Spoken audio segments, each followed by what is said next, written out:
Mes parents ont annulé mon opération parce que ma sœur voulait partir en vacances mais leur plan s'est retourné contre eux de la pire des manières.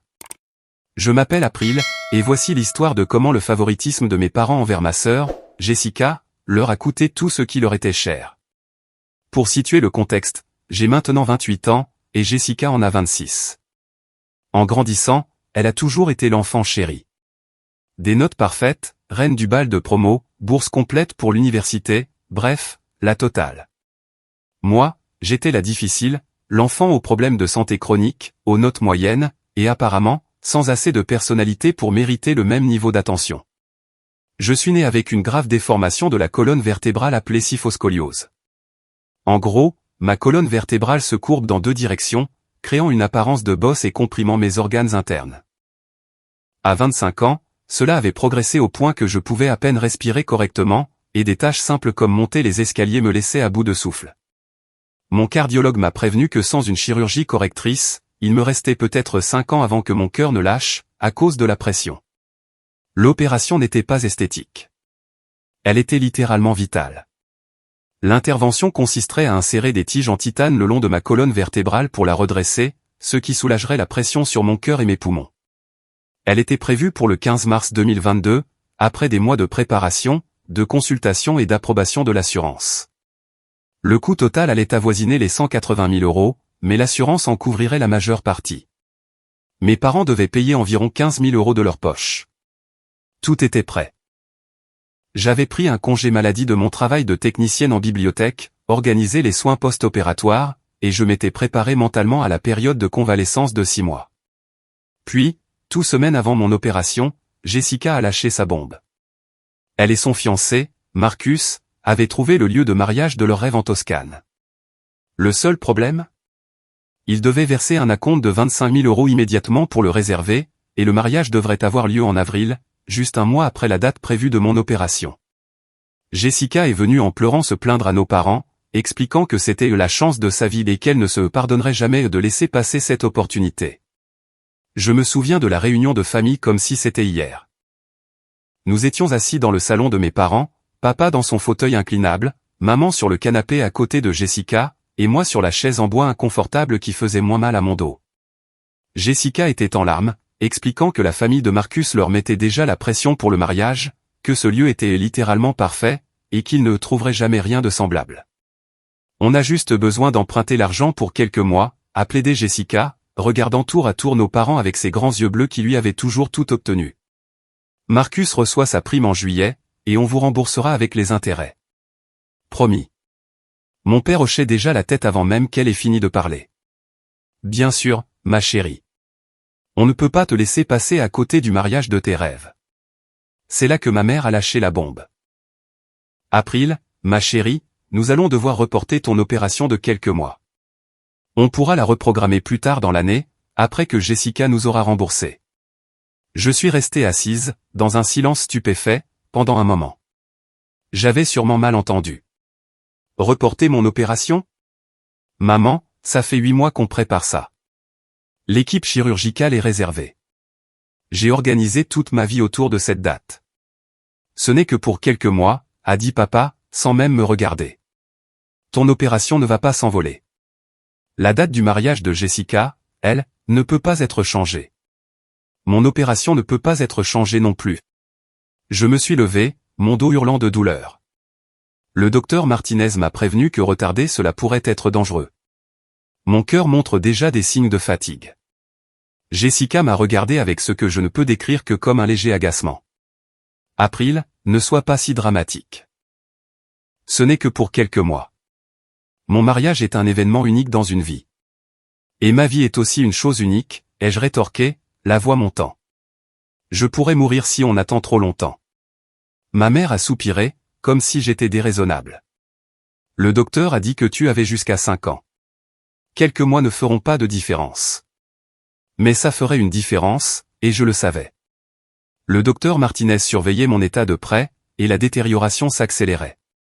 Chaque mois de retard augmentait le risque de complications, tant pendant l'opération qu'après.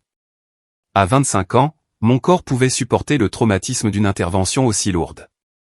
À 26 ou 27 ans, avec une dégénérescence continue, les risques se multiplieraient de façon exponentielle.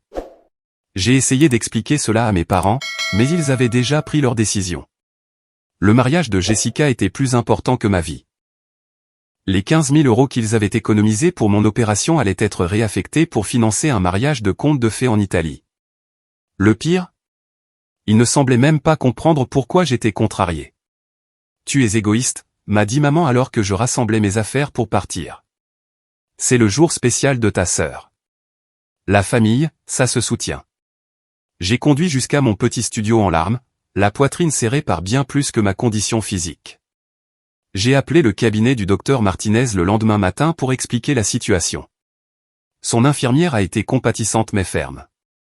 Si nous annulions maintenant, le prochain créneau disponible ne serait pas avant septembre au plus tôt, voire plus tard.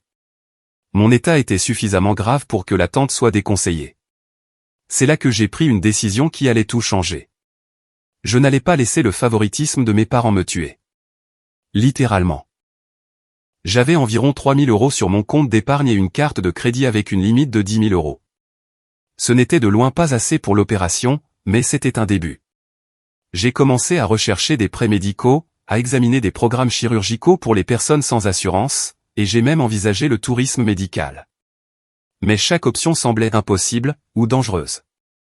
Puis je me suis souvenu de ma tante Linda, la sœur de mon père. Elle avait toujours été le mouton noir de la famille, ayant déménagé en Californie pour devenir scénariste au lieu de suivre le chemin traditionnel que mes grands-parents souhaitaient. Linda et mon père se parlaient à peine, mais elle et moi avions maintenu une relation via les réseaux sociaux et des appels occasionnels. Linda avait bien réussi à Hollywood. Elle n'était pas riche, mais elle était à l'aise. Et plus important encore, elle était la seule personne de ma famille à nous avoir jamais traités, Jessica et moi, sur un pied d'égalité. Quand je l'ai appelée pour lui expliquer la situation, elle est devenue furieuse. Ils annulent ton opération vitale pour un mariage? La voix de Linda était cinglante d'incrédulité. April, ma chérie, je suis tellement désolé. Tes parents ont complètement perdu la tête. J'ai fondu en larmes au téléphone, avouant à quel point j'avais peur et à quel point je me sentais seul. Linda a écouté patiemment, puis m'a fait une offre qui m'a littéralement sauvé la vie. Je vais te prêter l'argent, a-t-elle dit simplement. Tout ce dont tu as besoin. On établira un plan de remboursement plus tard, mais pour l'instant, tu as besoin de cette opération. J'étais en sanglots, incapable de parler pendant un moment. Linda, je ne peux pas te demander ça. C'est 15 000 €. Tu n'as pas demandé, j'ai offert. Et April, ne dis pas à tes parents d'où vient l'argent. Laisse-les penser que tu t'es débrouillée toute seule. Avec l'aide de Linda, j'ai pu maintenir ma date d'opération initiale. J'ai appelé le cabinet du docteur Martinez et j'ai confirmé que tout était toujours en ordre. Ensuite, j'ai appelé mon travail et j'ai reconfirmé mon congé maladie. Je n'ai rien dit à mes parents. La veille de mon opération, ma mère a appelé pour prendre de mes nouvelles. Comment supportes-tu le report, ma chérie? Je sais que ça doit être décevant. En fait, maman, l'opération a lieu comme prévu. Il y a eu une longue pause. Comment ça?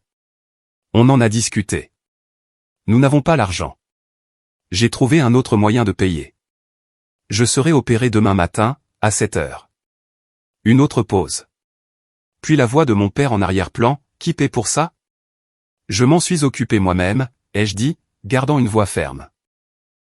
Ne vous en faites pas pour ça.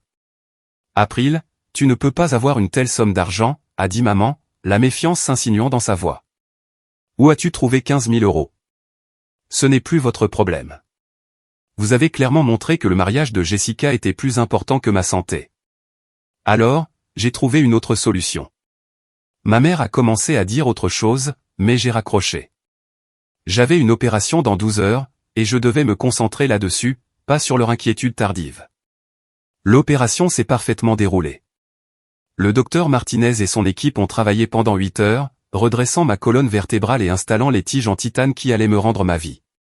Quand je me suis réveillé en salle de réveil, la première chose que j'ai remarquée, c'est la facilité avec laquelle je pouvais respirer. Pour la première fois depuis des années, mes poumons pouvaient se dilater complètement. Linda est venue de Californie pour être avec moi pendant ma convalescence. Elle a pris 2 semaines de congé pour m'aider à traverser le pire, et je n'oublierai jamais sa gentillesse. Mes parents, en revanche, ne sont venus qu'une seule fois, une rencontre brève et gênante où ils ont apporté des fleurs et ont agi comme si de rien n'était. Nous sommes si contents que tout se soit bien passé, a dit maman, en arrangeant un bouquet. Tu vois, on t'avait dit que ça irait. Je l'ai regardé, incrédule. Vous m'avez dit de reporter une opération vitale pour un mariage. La seule raison pour laquelle je suis envié en convalescence, c'est parce que quelqu'un d'autre a pris le relais quand vous ne l'avez pas fait. Papa s'est agité, mal à l'aise. Eh bien, tout s'est arrangé pour le mieux. Le mariage de Jessica va être magnifique, et tu as eu ton opération. Tout le monde est content. Tout le monde n'est pas content, papa. Je suis en vie malgré vous, pas grâce à vous. Ils sont partis peu après, et je n'ai plus eu de leurs nouvelles jusqu'à ce que le drame du mariage de Jessica commence. Environ 2 semaines après le début de ma convalescence, j'ai reçu un appel frénétique de Jessica. Le lieu de mariage en Toscane avait fait faillite. Apparemment, l'entreprise était une arnaque, et ils avaient disparu avec les acomptes de dizaines de couples. Jessica et Marcus avaient perdu la totalité des 25 000 euros. April, tu dois m'aider, sanglotait Jessica au téléphone. Le mariage est dans 6 semaines, et on n'a rien. Pas de lieu, pas de traiteur, rien. Maman et papa nous ont déjà tout donné. Je l'ai écouté pleurer pendant quelques minutes, ressentant un mélange de sympathie et autre chose, quelque chose qui ressemblait dangereusement à de la satisfaction. Je suis désolé que ça te soit arrivé, Jessica. C'est vraiment nul. Peux-tu nous prêter de l'argent? Juste jusqu'à ce que Marcus reçoive sa prime. On est de la même famille. J'ai failli rire. Jessica, je suis en convalescence après une opération majeure de la colonne vertébrale. Je n'ai pas travaillé depuis 2 mois, et je ne serai pas autorisé à reprendre avant 4 autres mois. Je n'ai pas d'argent à te prêter. Mais tu as bien trouvé de l'argent pour ton opération, d'une manière ou d'une autre. Tu ne peux pas demander à la personne qui t'a aidé. Non, je ne peux pas. Et même si je le pouvais, je ne le ferais pas. Toi, maman et papa, vous avez clairement montré que ton mariage était plus important que ma vie. Maintenant, vous devez vivre avec ce choix. Jessica est restée silencieuse un moment. Puis sa voix est devenue froide. Tu vas vraiment me tenir rigueur pour ça? C'est mon mariage, April. Et c'était ma vie, Jessica. Tu n'as pas le droit de me demander de l'aide après avoir littéralement choisi une fête plutôt que ma survie. J'ai raccroché et j'ai décidé qu'il me fallait un autre moyen de la joindre. J'ai appelé notre cousine amie, que je savais toujours en contact avec Jessica, et je lui ai demandé de faire en sorte que Jessica m'appelle d'un autre numéro si elle voulait parler. Quelques heures plus tard, Jessica m'a appelé du téléphone d'amie, en sanglots. April, tu dois m'aider, a-t-elle dit. Le mariage est dans 6 semaines, et on n'a rien. Pas de lieu, pas de traiteur, rien. Maman et papa nous ont déjà tout donné. Je te l'ai déjà dit, Jessica, je ne peux pas t'aider. Mais tu as bien trouvé de l'argent pour ton opération, d'une manière ou d'une autre. Tu ne peux pas demander à la personne qui t'a aidé. Non, je ne peux pas. Et même si je le pouvais, je ne le ferais pas. Toi, maman et papa, vous avez clairement montré que ton mariage était plus important que ma vie. Maintenant, vous devez vivre avec ce choix. Après cette conversation, j'ai dit à Amy de ne plus faciliter les appels entre Jessica et moi. J'en avais fini d'être le paillasson de la famille. Au cours des semaines suivantes, j'ai appris par des amis communs que Jessica et Marcus se dépêchaient d'organiser un nouveau mariage. J'ai raccroché et j'ai bloqué son numéro. J'en avais fini d'être le paillasson de la famille. Au cours des semaines suivantes, j'ai appris par des amis communs que Jessica et Marcus se dépêchaient d'organiser un nouveau mariage. Ils ont fini par avoir une petite cérémonie dans une église locale, avec une réception dans la salle de bal d'un hôtel bon marché. Ce n'était pas le mariage de conte de fées en Italie dont Jessica avait rêvé, mais c'était ce qu'il pouvait se permettre avec les économies de Marcus. Mes parents, pendant ce temps, étaient furieux contre moi. Ils ont laissé plusieurs messages vocaux m'accusant d'être égoïste et de détruire le jour spécial de Jessica en refusant d'aider la famille. Selon eux, j'étais mesquine et vindicative. Mais le vrai drame ne faisait que commencer. Environ 3 mois après mon opération, alors que je me remettais enfin sur pied et que je me préparais à retourner au travail, j'ai reçu un appel de mon père. Sa voix était tremblante, et il semblait plus vieux que jamais. April, il faut qu'on parle. Est-ce que tout va bien? Juste, peux-tu venir, s'il te plaît? J'ai conduit jusqu'à la maison de mes parents, curieuse et un peu inquiète, malgré tout ce qui s'était passé. Quand je suis arrivé, mes deux parents étaient assis à la table de la cuisine, avec des piles de papiers étalés devant eux. Maman avait pleuré, et papa avait l'air d'avoir vieilli de 10 ans depuis la dernière fois que je l'avais vu. Que se passe-t-il? Ai-je demandé en m'asseyant en face d'eux. Papa a pris une profonde inspiration. On est en train de perdre la maison. Je l'ai fixé. Comment ça, perdre la maison? On a pris une deuxième hypothèque pour payer le mariage de Jessica, a dit maman, la voix à peine audible. On pensait que Marcus nous rembourserait en juillet comme il l'avait promis. Mais quoi? Il a perdu son travail, a terminé papa. L'entreprise a fait des licenciements, et Marcus a été renvoyé 2 semaines après leur retour de lune de miel. Il cherche du travail, mais rien ne paie ce qu'il gagnait avant. Ils ne peuvent pas nous rembourser.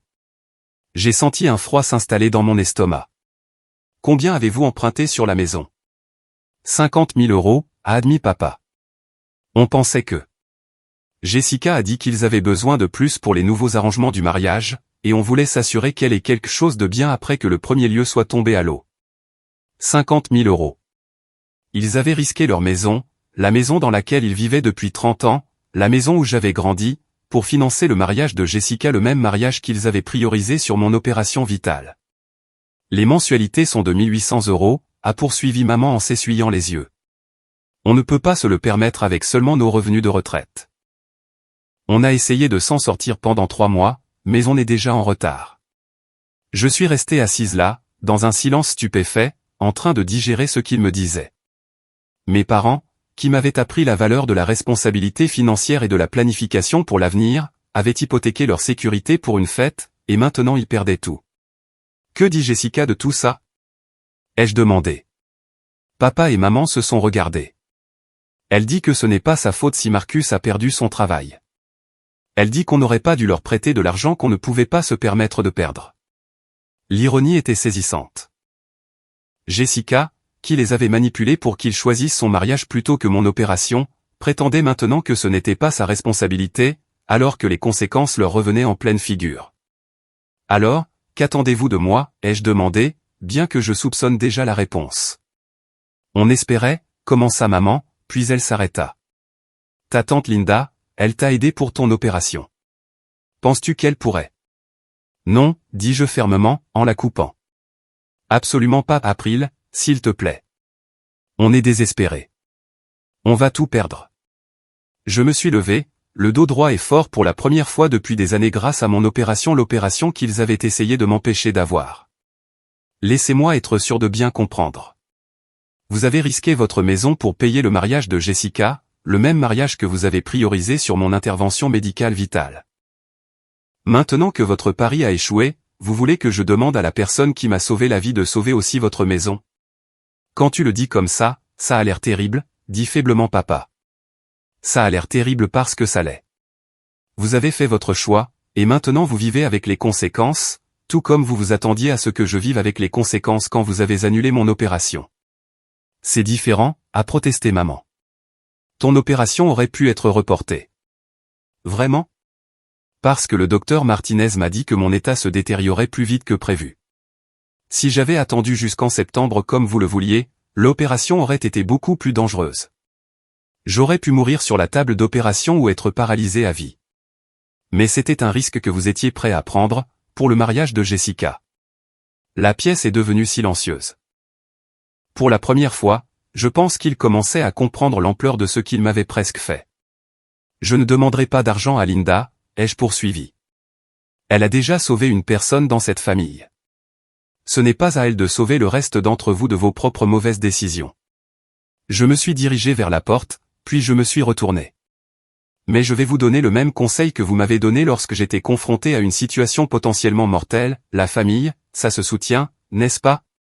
Peut-être que Jessica peut vous aider. Je les ai laissés assis à cette table, entourés d'avis de saisie et des débris de leur sécurité financière. Au cours des semaines suivantes, j'ai observé de loin la situation de ma famille continuer à se détériorer. Jessica et Marcus ne pouvaient pas aider avec les paiements de l'hypothèque. Marcus était toujours sans emploi, et le travail de Jessica en tant que coordinatrice marketing couvrait à peine leur propre loyer. Mes parents ont désespérément essayé de refinancer ou de modifier leur prêt, mais leur crédit avait pris un coup et ils étaient trop en retard dans leur paiement. La maison a été saisie 4 mois plus tard. Mes parents, qui possédaient leur maison sans hypothèque il y a à peine un an, ont dû emménager dans un petit appartement de 2 chambres de l'autre côté de la ville. Ils ont perdu la plupart de leurs meubles, ont dû vendre la Mustang classique de papa qu'il avait restaurée lui-même, et ont été forcés de puiser dans leurs économies de retraite pour couvrir les frais de déménagement et les cautions. Le processus de déménagement a été particulièrement brutal à regarder. Il se trouve que je suis passé en voiture devant la maison un samedi après-midi et je les ai vus organiser un vide-grenier sur la pelouse, vendant 30 ans de souvenirs pour ce qu'ils pouvaient en obtenir. Les clubs de golf de papa qu'il chérissait, le vaisselier de maman qui avait appartenu à sa mère, des photos de famille dans de beaux cadres qu'il ne pouvait pas se permettre de déménager. Des étrangers fouillaient dans leurs affaires, marchandant les prix d'objets qui représentaient des décennies de leur vie. Je me suis garé et je suis resté assise dans ma voiture quelques minutes, regardant mon père essayer d'expliquer à un acheteur potentiel pourquoi sa collection de disques vinyles valait plus de 5 €. L'acheteur est parti, et j'ai vu les épaules de papa s'affaisser, vaincu. Pendant un instant, j'ai ressenti une pointe de sympathie. Puis je me suis souvenu d'être assise dans cette même allée 2 ans plus tôt, pleurant dans ma voiture après qu'ils aient annulé mon opération, et la sympathie s'est estompée. Jessica était remarquablement absente du vide-grenier. Selon des amis communs, elle et Marcus étaient trop occupés ou pour aider au déménagement, bien que je soupçonne que la vraie raison était qu'elle ne pouvait pas faire face aux conséquences visibles de ses choix. Elle avait eu son mariage, mais à quel prix?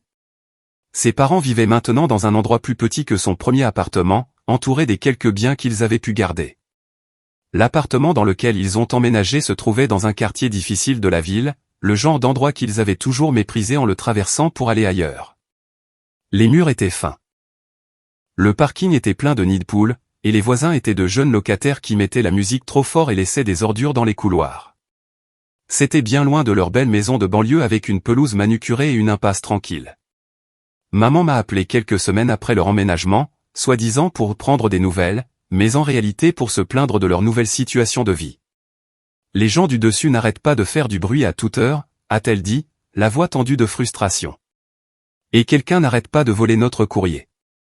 Ton père ne dort presque plus. J'ai écouté patiemment, faisant des bruits de sympathie appropriés, mais intérieurement, je pensais à toutes les nuits où j'étais resté éveillé, souffrant, incapable de dormir parce que ma colonne vertébrale courbée rendait chaque position inconfortable. J'ai pensé aux fois où j'avais dû manquer des événements sociaux parce que j'étais trop épuisé par l'effort de simplement respirer correctement. Où était leur inquiétude à ce moment-là? On n'aurait jamais dû quitter notre maison, a poursuivi maman. 30 ans qu'on y vivait. 30 ans à la rendre parfaite, et maintenant un investisseur l'a achetée aux enchères pour la moitié de ce qu'on devait. Ils vont probablement la retaper et faire une fortune. Pourquoi avez-vous pris la 2e hypothèque, maman, ai-je demandé, même si je connaissais la réponse. Je voulais l'entendre le dire. Il y a eu une longue pause. On pensait que Marcus nous rembourserait rapidement. Jessica a dit que sa prime était garantie. On essayait d'aider. Vous essayez d'aider Jessica. Vous ne pensiez pas à comment ça affecterait votre propre sécurité. C'est ce que font les parents, April. On se sacrifie pour nos enfants. Non, maman. C'est ce que tu fais pour Jessica. Quand j'ai eu besoin que tu te sacrifies pour moi, tu l'as choisi à la place. Elle a raccroché après ça, mais elle a rappelé le lendemain pour s'excuser. Ces conversations sont devenues une habitude. Maman appelait pour se plaindre de leur situation, révélait par inadvertance à quel point leurs priorités avaient été différentes quand il s'agissait de Jessica par rapport à moi, puis se sentait coupable et rappelait pour faire amende honorable. Pendant ce temps, ma convalescence se poursuivait à merveille. 6 mois après l'opération, non seulement j'avais repris mes activités normales, mais j'étais en fait plus active que je ne l'avais jamais été. La douleur chronique qui m'avait tourmenté pendant des années avait disparu, remplacée par une force et une mobilité que je n'avais jamais connues. J'ai commencé la randonnée, je me suis mise au yoga, et j'ai même commencé à sortir avec des gens, chose que je n'avais jamais eu la confiance de faire quand mon état était visible et limitant. Les changements physiques étaient spectaculaires. Pour la première fois de ma vie d'adulte, je pouvais me tenir droite sans douleur. Je pouvais prendre de profondes inspirations sans sentir mes côtes être écrasées. Je pouvais porter des vêtements qui m'allaient vraiment, au lieu d'essayer de camoufler mon dos courbé. Mais les changements émotionnels étaient encore plus profonds. J'avais passé tant d'années à me voir comme la fille cassée, celle avec des problèmes qui devaient être gérés et contournés. Mon identité s'était construite autour du fait d'être malade, limité, moins que les autres. L'opération n'a pas seulement réparé ma colonne vertébrale.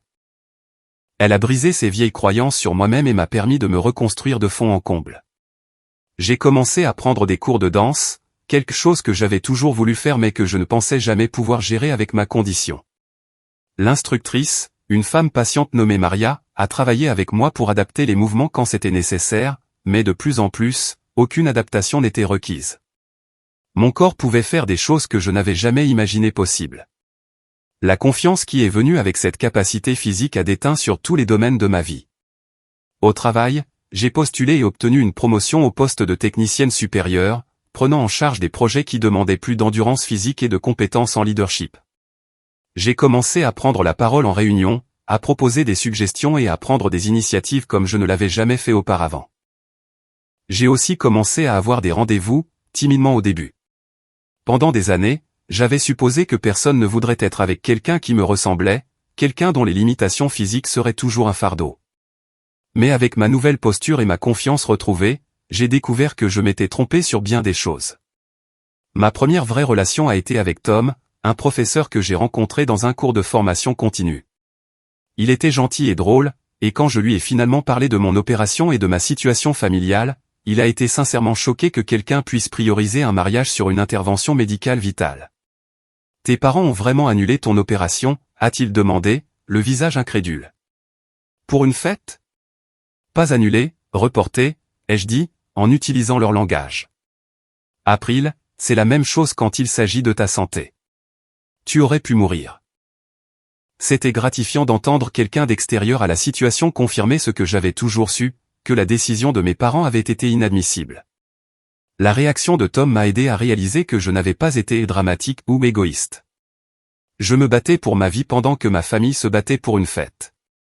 La relation avec Tom a duré environ 8 mois avant que nous réalisions que nous étions de meilleurs amis que partenaires, mais elle avait rempli un objectif important.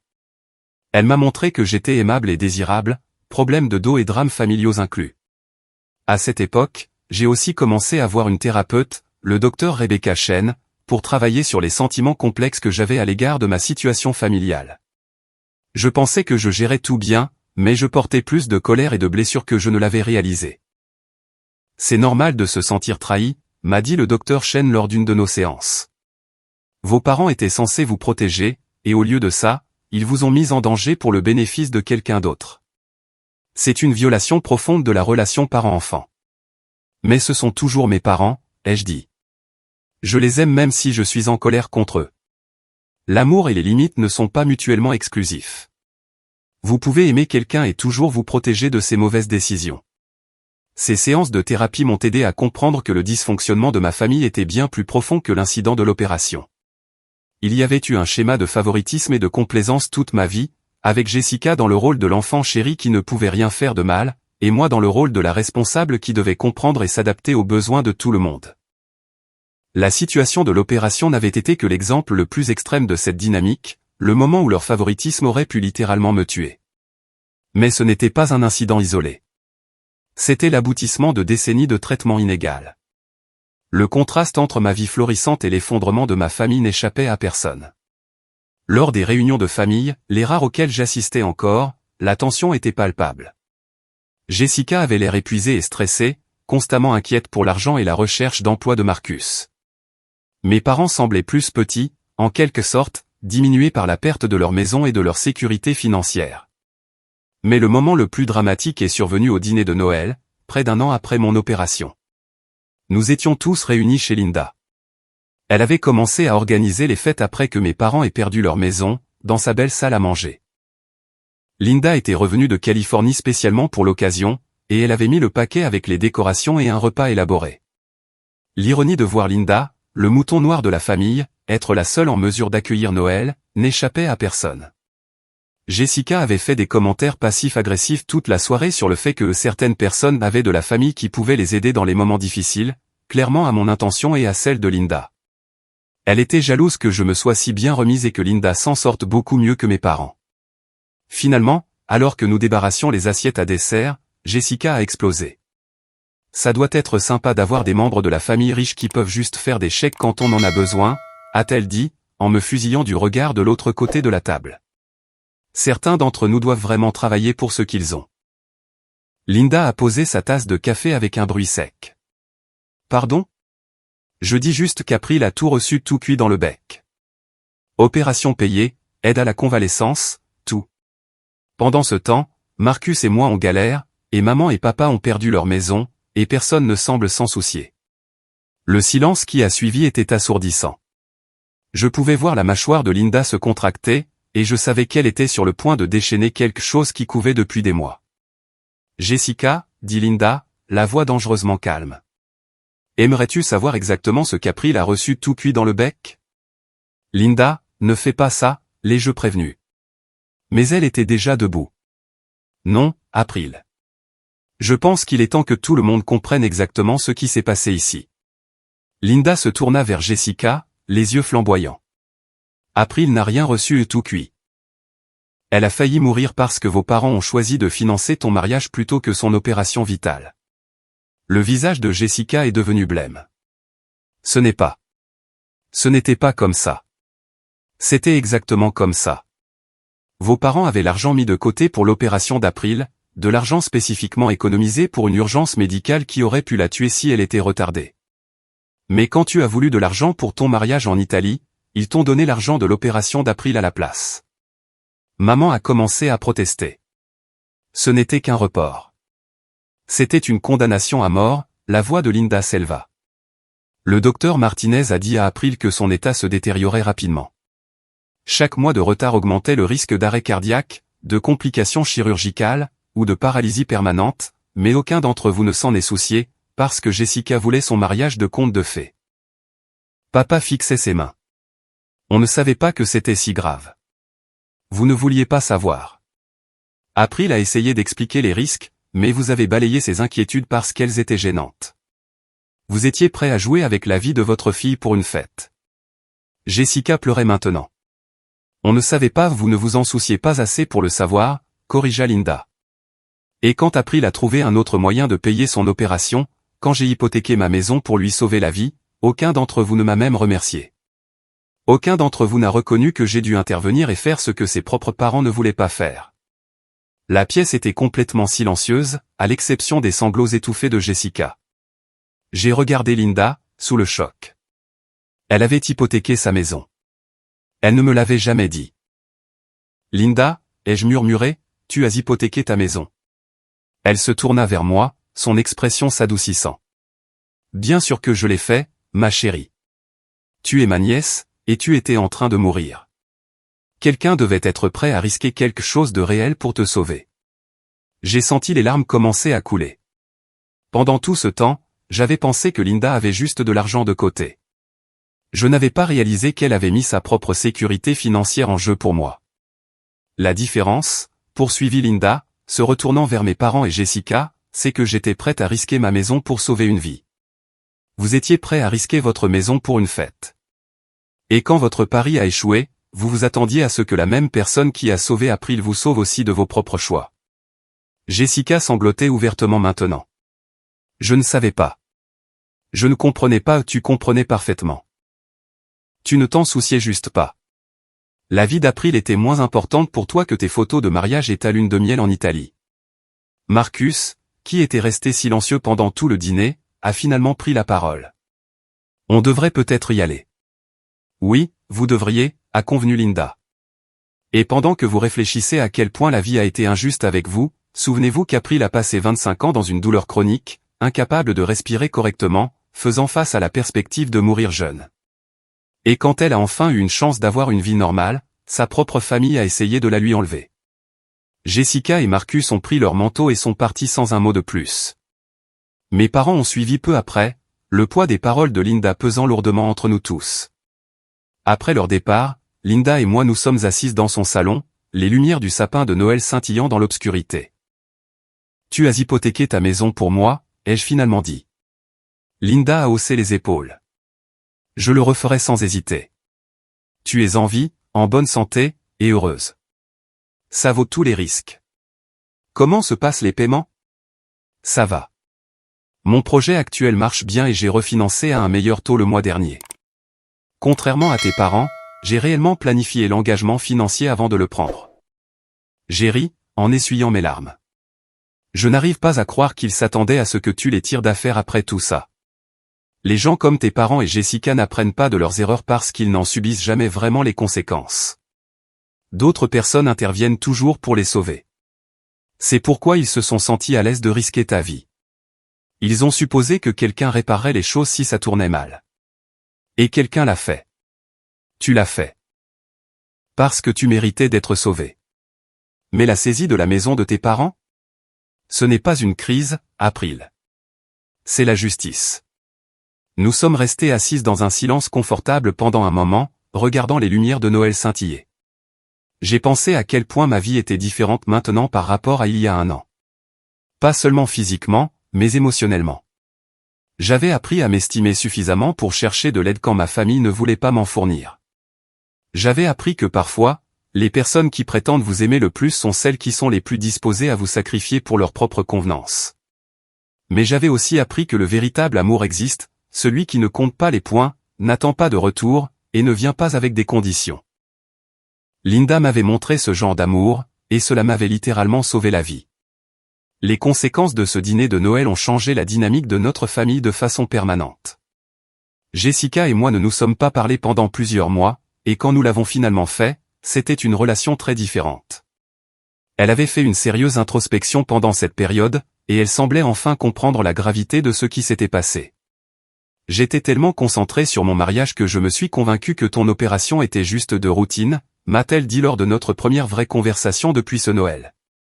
J'ai tout ramené à moi et à mes besoins, et j'ai failli te coûter la vie. Je ne sais pas comment vivre avec ça. Ce n'était pas une réconciliation complète. Trop de mal avait été fait pour cela, mais c'était un début. Jessica a commencé à voir un thérapeute pour travailler sur ses tendances narcissiques et son habitude de manipuler nos parents. Elle a aussi commencé à rembourser Linda, 25 € par mois, tout ce qu'elle pouvait se permettre, mais un geste symbolique qui signifiait quelque chose. Mes parents ont mis plus de temps à s'y faire. Ils ont passé presque un an dans le déni, insistant sur le fait qu'ils avaient juste fait une erreur de calcul financier et que tout le monde était trop dur avec eux. Ce n'est que lorsque papa a eu une petite crise cardiaque, liée au stress selon son médecin, qu'ils ont finalement commencé à assumer leur choix.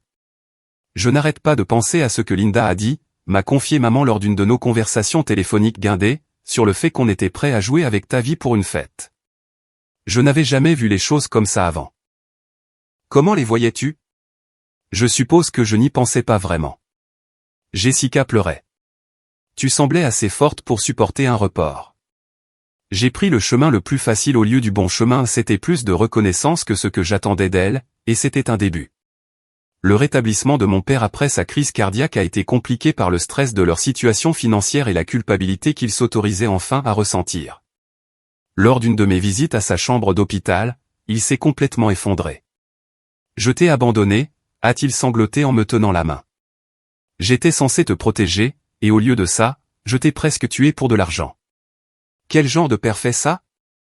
Le genre qui en tire des leçons et qui fait mieux, lui ai-je dit, car malgré tout, je l'aimais toujours. Le genre qui s'assure que ça ne se reproduise plus jamais. Aujourd'hui, 3 ans après mon opération, ma vie est complètement différente. Je suis fiancé à un homme merveilleux, David, qui m'aime exactement comme je suis, colonne vertébrale droite et tout le reste. J'ai été promu au travail et je dirige maintenant tout le département des services techniques de notre réseau de bibliothèques. Linda et moi voyageons ensemble chaque année, et elle est devenue plus une seconde mère pour moi qu'une tante. Mes parents ont considérablement réduit leur train de vie après avoir perdu la maison, mais ils semblent plus heureux à certains égards. Ils font du bénévolat dans une banque alimentaire locale et ont appris à vivre selon leurs moyens. Papa a aussi commencé à voir un thérapeute, travaillant sur ses schémas de complaisance et de favoritisme. Jessica et Marcus vont mieux aussi. Marcus a trouvé un nouveau travail, pas aussi bien payé que le précédent, mais stable. Ils vivent modestement et ont appris à trouver de la joie dans les choses simples plutôt que dans les expériences coûteuses. Jessica a encore parfois du mal à ne pas se sentir en droit d'avoir tout, mais elle s'en rend compte maintenant et fait un effort pour se corriger. Le changement le plus important, cependant, est en moi. J'ai appris que je valais la peine de me battre, même quand les gens qui devraient se battre pour moi ne le font pas. J'ai appris que parfois, la famille que l'on choisit est plus importante que la famille dans laquelle on est né. Et j'ai appris que se défendre n'est pas égoïste, c'est une question de survie. Le plan de mes parents de prioriser le mariage de Jessica sur mon opération s'est retourné contre eux de la pire des manières, car ils ont supposé que quelqu'un d'autre serait toujours là pour nettoyer leurs dégâts. Ils ont joué avec ma vie et ont perdu leur maison. Ils ont choisi le favoritisme plutôt que l'équité et ont perdu leur sécurité financière. Ils ont choisi le chemin le plus facile plutôt que le bon chemin et ont failli perdre leur fille. Mais en perdant ces choses, ils ont aussi gagné quelque chose, de la perspective, de l'humilité, et finalement, une chance de reconstruire leur relation sur des bases plus saines.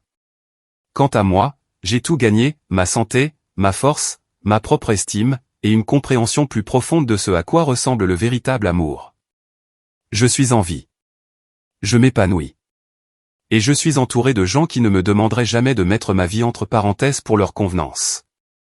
Parfois, la meilleure vengeance n'est pas quelque chose que l'on planifie ou exécute. Parfois, c'est simplement de bien vivre, malgré les gens qui essaient de vous retenir.